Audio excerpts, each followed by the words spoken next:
Jesus in My Life, Episode 5. I remember they were like, okay, it's time to do worship. And I was like, I have no clue what that is. And What did you imagine that was going to be? I don't know. They were like, we're going into the sanctuary to do worship. And I was like, wow, these are big words.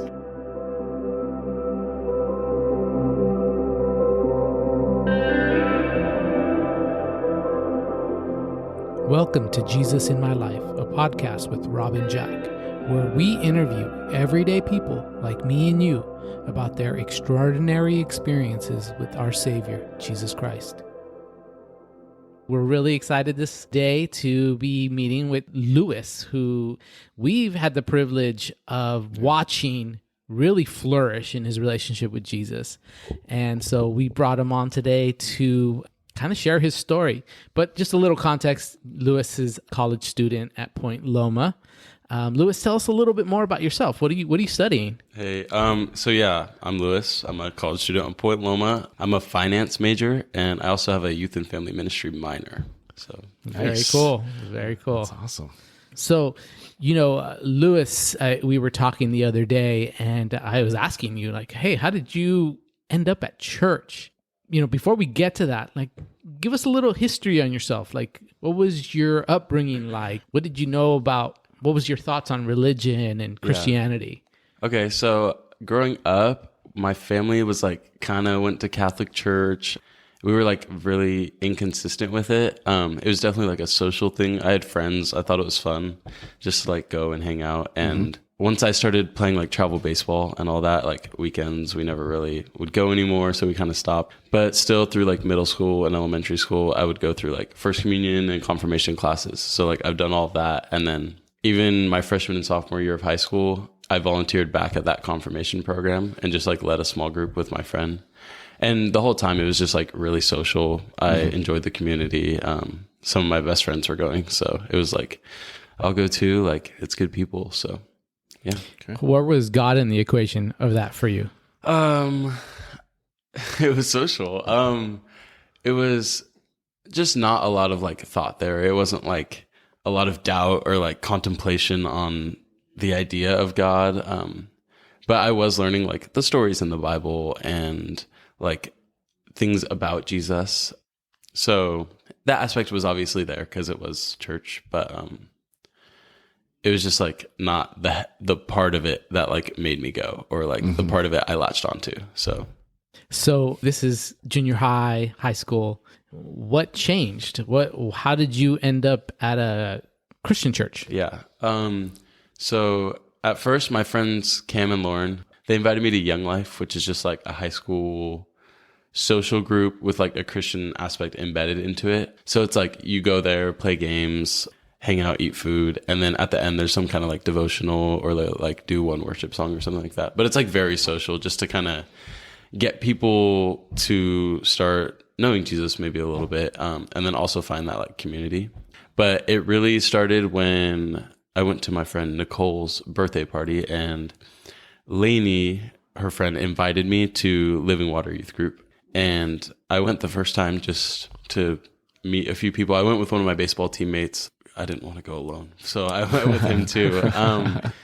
So yeah, I went there the first time, and I remember we started out, we were playing 9 square and spike ball, just having a good time. There were a few other people I didn't even know went to Living Water that were there, so it was cool to talk to them again. And then I remember they were okay, it's time to do worship, and I was I have no clue what that is. And what did you imagine that was going to be? I don't know. They were we're going into the sanctuary to do worship, and I was wow, these are big words. I was I didn't know. Like I said, I was I don't know if they were gonna have palms and they're waving them in the sanctuary. I really just had no clue.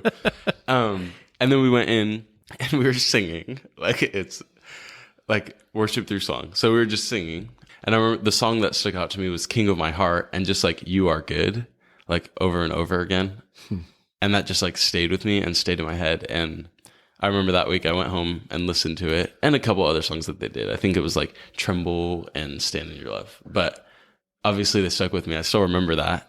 And that was just kind of the beginning of getting me in the door and just singing those words like "You are good" to God, and just letting Him have that kind of led into everything else.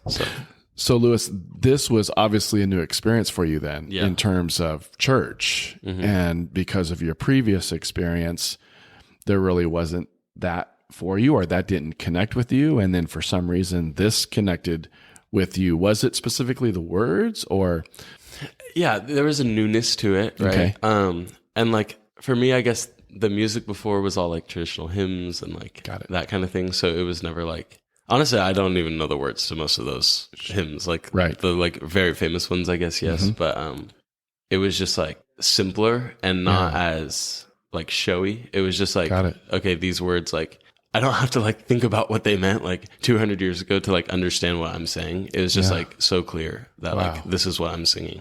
So I guess, Yeah. I don't know if that answers your question. Yeah, it sure does. but- Yeah, that's interesting to get that take. You know, I remember when my first couple of experiences at church with music that resonated with me. Oh my gosh, it was so powerful. Yeah. It was Yeah. like I just would be moved to tears. Yes. Right. But it's interesting that the style of music had a big impact on that. Right. There was some songs that were sung at the first church I went to where I just tuned out. I just wasn't able to connect with that style of music. And you know, that's changed as I become a Christian. Like, it doesn't matter what style of music it is now. If it talks about Jesus in the right way or my relationship with him, it touches me.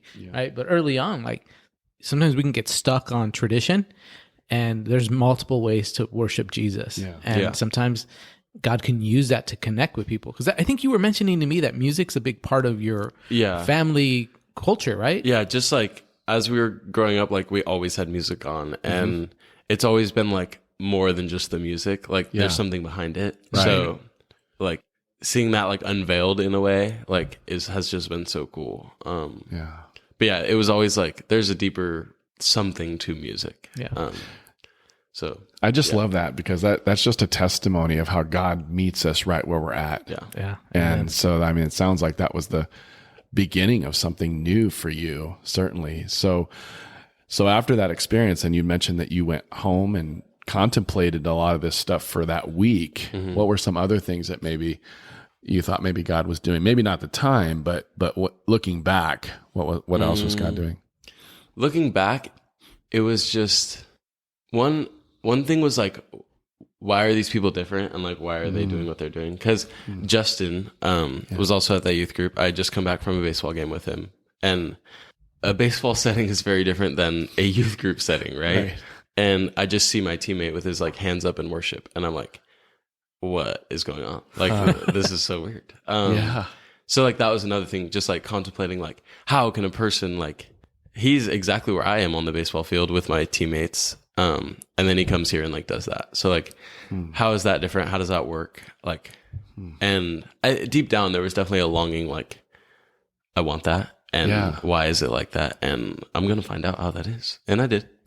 Wow. So yeah, That's really cool. So what kept you coming back to youth group? Was it the worship? Was it the social? Or was it truly like what was going on in your heart? Or do you think it was like all of it? Yeah, I think at first probably, so I started going in like May of my sophomore year, and through about the end of July, I'd say it was like all social. Like I was just making new friends, and that's exciting.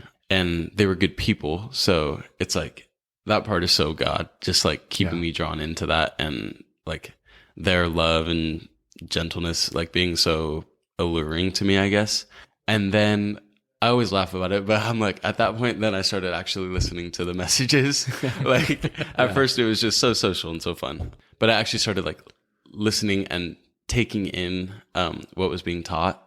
So at that point, it was like I was starting to grow in knowledge too, and just like a better understanding of like why we're actually there.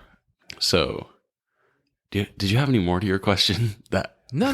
That's Yeah. I was just curious about that. Yeah. And another thing I was thinking about, and this is maybe speaking from my own experience with church and my own upbringing, the thing that really stuck out to me when I first started going to church is people of all kinds of cultures and social standings all getting along and loving each other. Yeah. You know, you were a jock, right? I mean, you were, you know, you played baseball. That was probably your DNA at the time. Was it at all awkward for you or weird to have come to a youth group where there's people from all over the, like all kinds of interests and social standings? I would say, okay, actually not really. I was also in ASB in high school, so it's like a very like everyone like. What's ASB? Oh, it's like the Associated Student Body. It's like the leadership program. Okay. And I was like super involved in that with baseball also. So like seeing a lot of different people like together was just like kind of normal, but seeing them all get along for like a shared purpose was something that was different and stuck out. And that was like noticeable because I knew people from like different aspects of my life, because I know Nicole and Justin are siblings, but like I knew her from like just like my regular friend group. I knew Justin from baseball. Brandon, who started coming, was like on my soccer team originally. It's like all these different aspects of my life were like coming together, but like for one shared purpose, not to just like do different things. So in that way, it like was different.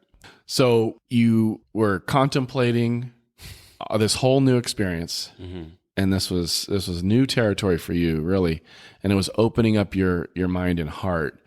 Share with us, Lewis, then a little bit more about the progression of that and how that kind of increased, and then your involvement in youth group, and then just more of what God was speaking to you specifically. I mean, was he asking you for some sort of response, or where were you in that space during that time? Yeah. So like I said, I would say that I started listening more what would be the beginning of my junior year. And it was just kind of that same, like just listening more, learning more, getting to know people more up until March, which is when the pandemic started, when COVID started. And when that started, it was kind of like I'm locked in my house, but it was also like God so used that to just be like, go. Like it was such a like jumping off point of just like diving into like all he had. And I was like, just had things every day. Like I would do like a devotional every day in my free time when I don't know what else I would have been doing, but I just like wanted to read my Bible and to like, I don't even remember how many books of the Bible I read, but more than I have in 2 weeks since then or beforehand. Right. I was just reading a lot, listening to a lot of new music, talking to those youth group friends, and just getting stuck in and just diving deeper right when COVID started. And then once I got stuck in with God, obviously he starts bringing stuff up that you got to deal with. Yeah. So there was like, I was a baseball player. So like the culture obviously is so different. Just like drinking and smoking are like normal things. And I've never been like a huge partier or anything like that, but those were still things you had to work through and you had to deal with, and that you felt that conviction about, and you had to work through with God. So like I did those things, and I didn't think like it was that challenging, and I like thanked God for it. Cause I still like, it wasn't my own strength, I guess. And I was also in a relationship at the time that I had been in for, I think 2 years at that point. So like another, like just the way it is like you go down that path to like sexual immorality. So that was probably the biggest thing that like God brought up, and that I had to just give to God and let his strength do the work, because I could not do it on my own. Yeah. And I tried, but it was like one of those things that just, it took a little while, but God did it, and God's so good for it. So that was so cool. And then, yeah, once I don't have like a specific day like some people do where like it clicked, but yeah, I got baptized October 4th. I think it was, I should know that date. I think it was October 4th of that year. And I've just kind of been super involved, and I've like gone through that transformation. So I know what it can be like for the other youth and young adults. And I want that for them. Like, who doesn't want that for them? And yeah, like just because like I've gone through stuff doesn't mean my growth has stopped. Like it's just been, I was talking to Jack about this, like once one thing, like you feel like you figured out one thing, another thing rises up to the top. Yeah. And you're like, I don't want to deal with this, but you have to. And like God is so good for putting that on your heart. And that's been a big thing, is like praying for conviction, which is like, that's a scary prayer. Like you don't want that. Exactly. But he'll do it, and it's good. I'll be honest. I look at the life of Lewis from, I I think we've recently kind of formed a friendship, but I've been able to watch from the sidelines to see what God's been doing in your life. And what I really have grown to appreciate about Lewis is that he was always somebody who from what I can tell, was like, okay, I'm all in. Yeah. This isn't, okay, I like Jesus, but I also like all this other stuff. And so I'll squeeze Jesus in here somewhere, and I'll have a little bit of Jesus, but I'll still do everything else that I like to do that's probably not in line with Jesus, right? And Lewis has, from my perspective, been willing to be like, okay, Jesus first, you dictate. And that hasn't equaled a boring life or unfulfilled life. I see Lewis thriving, and I think it's just an awesome testimony of what it looks like to truly, okay, I'm all in, God. What do you want to do? Search my heart and know me and show me if there's any wicked way. Okay, deal with it. Root it out, Lord, and I'm willing to deal with that with you. I trust you. And it's been rewarded with so many other experiences that supersede the joy we had in the things that weren't glorifying to God. Right. I remember during that pandemic time, the beginning of that, and youth group was virtual, like everything else. And I was able to pop in there during this time. I'm not sure if you remember this. I remember, yeah. And we had a really deep prayer time. And I was glad that I was invited to join that, just because of, what the pandemic was doing really among teenagers, youth, and certainly in that youth group, there were a lot of things that were challenging. And during that prayer time, it was pretty amazing how God was able to give me a vision for you. And I didn't really know you at the time, and just really sensed the Lord had this real special calling on you and this anointing of leadership. And because of your experience, because of this changed life that you're continuing to experience, God has marked you to be a leader in the kingdom. And so glad, Lewis, to hear your story in more detail. And if you're listening to this, make sure you share this with other people as well. Lewis, in closing, what would you say to someone that is maybe in high school? Their life really looks fine right now. Mm-hmm. Everything's going pretty well, but they don't know the Lord. What would you say? Yeah. I mean, I would just say, like, get to a youth group, get to a friend that is a Christian, and just kind of talk to them. And then, like, Jesus will show up if you ask him to. And when you ask him for things, like, in faith, he'll so give it to you. So I just ask, like, that you would do that. And then you would just know that, like, on the other side is so much more than the hard time you're going to have to go through, like, changing your life. Because God is going to bring those things up. He's going to be real with you. He's going to get you stuck in places that you don't want it to be a problem.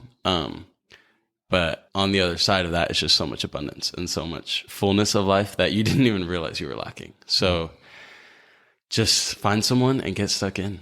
Yeah, it reminds me of we used to work in the video game industry, and I was kind of a Lone Ranger Christian for a long time, and everybody knew it, and somebody was asking a genuine question, like, how do you know God is real? Like, I don't really believe that God, how do you know?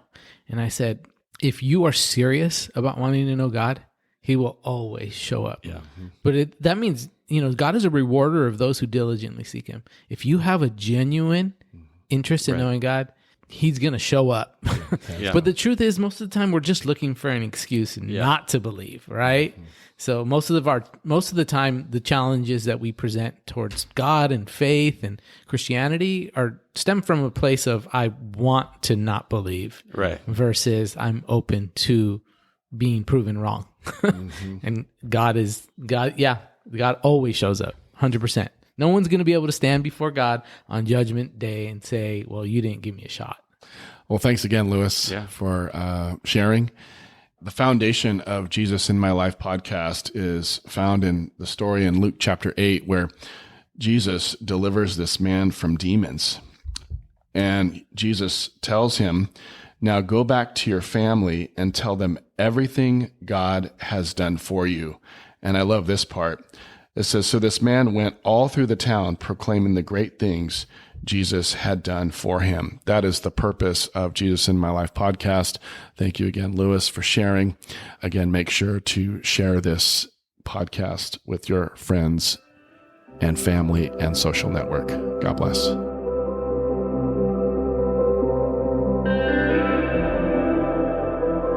And now a reflection on today's interview. As I reflect on this interview with Lewis, I can't help but think of Zechariah 4:10 that says, "Do not despise these small beginnings, for the Lord rejoices to see the work begin." You see, if you picked up on a little detail, Lewis ended up at youth group through the invitation, a simple invitation from a girl named Lainey. Lewis may have gone to youth group for social purposes, but he ended up finding the living God. Lainey could have ignored the thought of inviting him. Sometimes we think that God's call on our life requires some big step. We need to preach and we need to convert somebody. And sometimes it's a simple invitation that God uses to draw somebody into his kingdom. Don't despise the small leadings of the Holy Spirit to share your faith with somebody, or to invite them to church, or simply to ask them how they're doing today and listen with a caring heart. You never know what God can do with our simple actions of faith. Thank you for joining us today. We'll see you next week.